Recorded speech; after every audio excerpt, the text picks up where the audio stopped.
শীতের সময় পিঠা খেতে এমনিই অনেক ভালো লাগে, কিন্তু তার মধ্যে অনেক সময় বাসায় আছে যে চালের গুঁড়াটা থাকে না। তো আটা দিয়ে আজকে আমি এই নারিকেলের ভাজা পুলিটা শেয়ার করব। আশা করি ভিডিওটা অনেক ভালো লাগবে।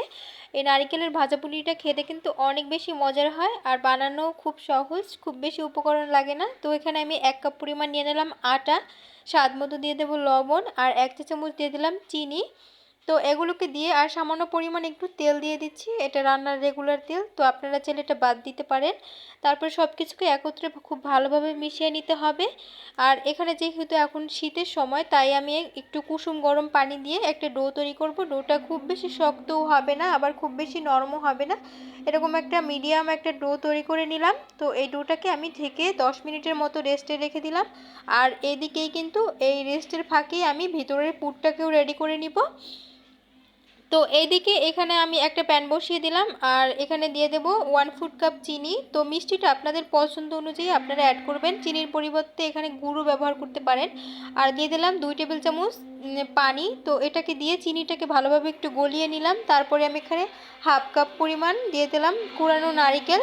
তো এবারে হচ্ছে সব কিছুকে একত্রে মিশিয়ে নিচ্ছি। আর এই যে নারিকেল থেকে এবং চিনির পানিটা গলে গিয়ে যে একটা পানি উঠেছিল, সেই এক্সট্রা পানিটাকে একটু শুকিয়ে নিব। তবে একদম খুব বেশি ঝরঝরা করতে হবে না, একটু ভেজা ভেজা থাকলেই আমি নামিয়ে নিব।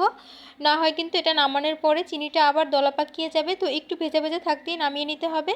এদিকে ডোটাও কিন্তু অনেকটাই সফট হয়ে গেছে। তো ডোটা থেকে আমি 2টা লেচি কেটে নিলাম। তো 2টা লেচি কেটে নিয়ে একটাকে আমি ঢেকে রেখে দিলাম, আর একটাকে নিয়ে আমি একটা রুটি বেলে নিব। তো নর্মাল রুটিটা খুব বেশি পাতলাও হবে না, আবার খুব বেশি মোটাও হবে না, নর্মাল রুটির থেকে একটু মোটা করে বেলতে হবে।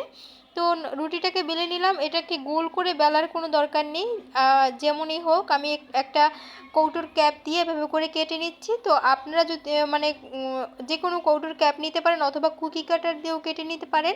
তো আমি যেহেতু একটু ছোটো ছোটো করে বানাবো, তাই আমি ছোটো একটা কৌটোর ক্যাপ নিয়ে তারপরে ভিতরে এই যে নারিকেলের পুরটাকে দিয়ে ভালোভাবে চেপে চেপে লাগিয়ে দিতে হবে।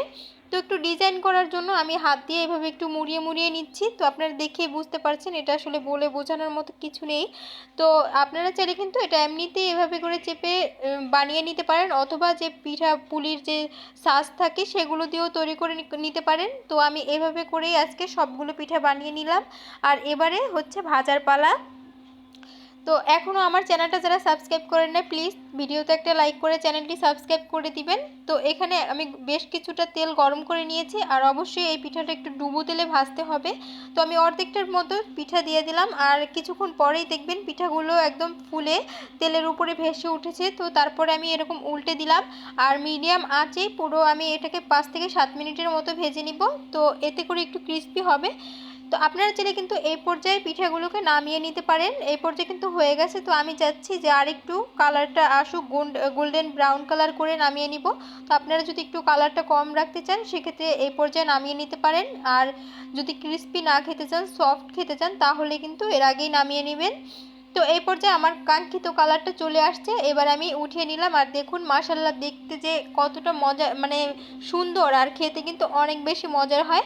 আমার হাজবেন্ড তো আমাদের বাসায় যে ওকে পিঠাগুলো খেতে দেওয়া হয়েছিল, তার মধ্যে এই পিঠাটাই বেশি পছন্দ করেছিল।